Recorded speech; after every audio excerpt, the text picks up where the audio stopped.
नमस्ते और typical monk पर वापस स्वागत है। सोचिए, एक ऊंचा पेड़ बिना किसी पंप के पानी को इतनी ऊंचाई तक कैसे पहुंचाता है और खाना हर जड़ और हर फल तक कैसे जाता है।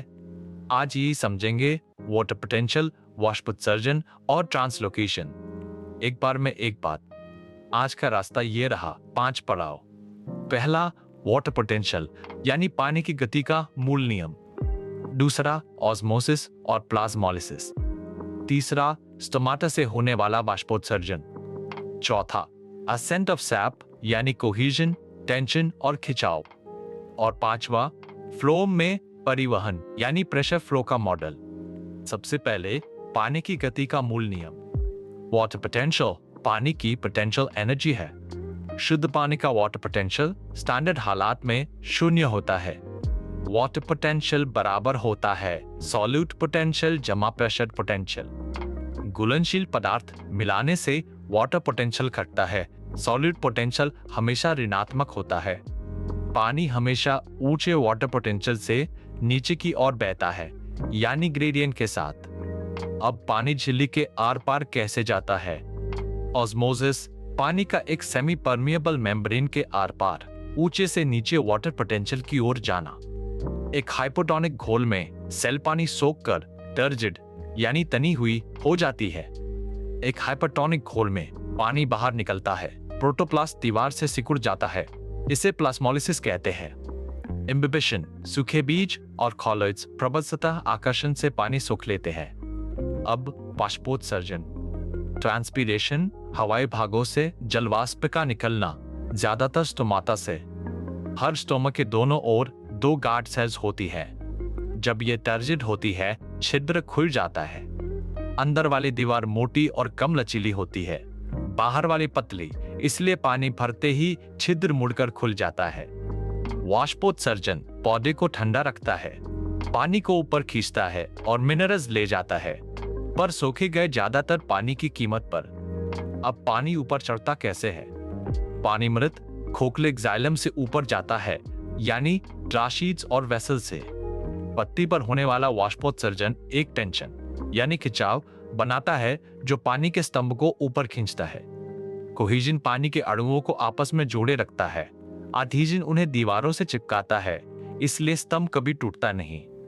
यही कोहेजन टेंशन ट्रांसपिरेशन फोर्स सिद्धांत मुख्य बल है।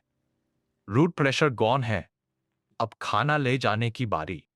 भोजन का ट्रांसलोकेशन मुख्यतः सुक्रोज फ्लोम से होता है, यानी सीव ट्यूब्स और कंपेनियन सेल से।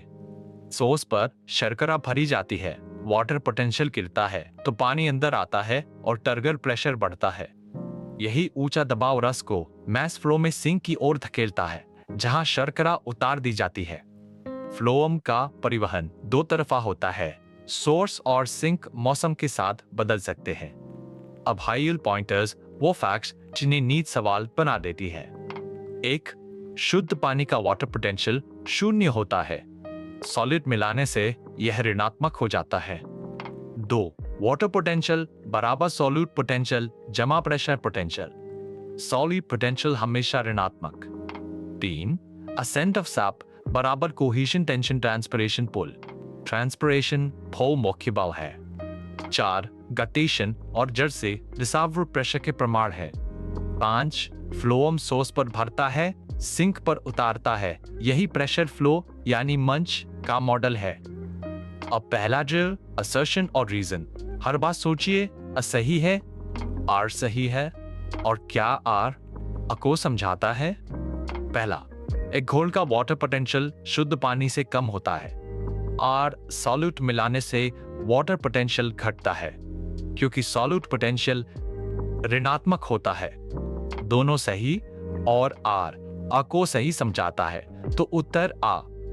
दूसरा, असेंट ऑफ सैप का मुख्य बल ट्रांसपिरेशन पुल है। आर अकेला रूट प्रेशर पानी को किसी ऊंचे पेड़ की चोटी तक धकेल सकता है। यहां असही है, पर आर गलत, तो उत्तर सी। तीसरा, गार्ड सेल्स के टर्जिट होने पर स्टोमाटा खुलते हैं। और जब सॉल्यूट्स गार्ड सेल्स में जमा होते हैं, तब पानी अंदर आता है। दोनों सही और आर आ को समझाता है, तो उत्तर ए। अब दूसरा ड्रिल, मैच द कॉलम, सही जोड़ी बनाइए। शुद्ध पानी का वाटर पोटेंशियल 0, सॉल्यूट पोटेंशियल हमेशा ऋणात्मक। ascent of sap, cohesion tension यानी transpiration pull, of phloem का translocation, pressure flow यानी मूंछ। अब तीसरा ड्रिल, इनमें से कितने कथन सही है, एक एक करके परखिए। पहला, बाष्पोत्सर्जन ज्यादातर स्टोमाटा से होता है, ये सही है। दूसरा, शुद्ध पानी का वाटर पोटेंशियल ऋणात्मक होता है, ये गलत है। तीसरा, सोर्स पर शर्करा भरने से फ्लोम का वाटर पोटेंशियल घटता है, ये सही है। तो सही कथन 2 यानी पहला और तीसरा। अब वो गलतियां साफ कर लेते हैं जिनमें स्टूडेंट्स फंसते हैं। गलत फहमी, शुद्ध पानी का वाटर पोटेंशियल ऋणात्मक होता है, सच या शून्य होता है, सॉलिड मिलाने पर ही ऋणात्मक होता है। गलत फहमी, रूट प्रेशर पानी को ऊंचे पेड़ों की चोटी तक ले जाता है, सच मुख्य बल ट्रांसपिरेशन पुल है, रूट प्रेशर गौण है। अब खुद को परखिए, हर जवाब सामने आने से पहले खुद सोचिए।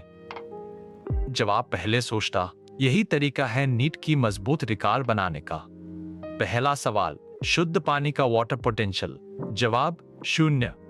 दूसरा सवाल, वाटर पोटेंशियल किसका योग है, सॉलिड पोटेंशियल जमा प्रेशर पोटेंशियल। तीसरा सवाल, असेंट ऑफ सैप का मुख्य बल ट्रांसपिरेशन पुल।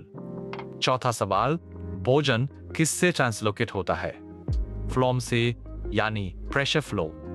पांचवा सवाल, पत्तियों से जल वाष्प का निकलना, बाष्पोत्सर्जन यानी ट्रांसपिरेशन। चलिए सब कुछ एक सांस में समेट लेते हैं। शुद्ध पानी का वाटर पोटेंशियल 0 होता है, पानी ऊंचे से नीचे पोटेंशियल की ओर बहता है।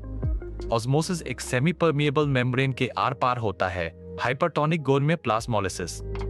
वाष्पोत्सर्जन स्टोमाटा से होता है और असेंट के लिए खिंचाव पैदा करता है। असेंट ऑफ सैप बराबर cohesion tension transpiration pull xylem के जरिए। फ्लोएम भोजन को प्रेशर फ्लो से ले जाता है, सोर्स से सिंक तक, दो तरफा। अगले क्लास में मिनरल न्यूट्रिशन यानी आवश्यक तत्व और नाइट्रोजन फिक्सेशन। वही मिलते हैं। आपने पानी को जड़ से पत्ती तक और भोजन को पत्ती से फल तक पूरे रास्ते देखा। प्लांट फिजियोलॉजी साफ सोच को इनाम देती है। एक बार में एक आइडिया, शांत मन से, और आप नीट जरूर क्रैक करेंगे। यह है टिपिकल मार्क, हर क्लास हमेशा मुफ्त।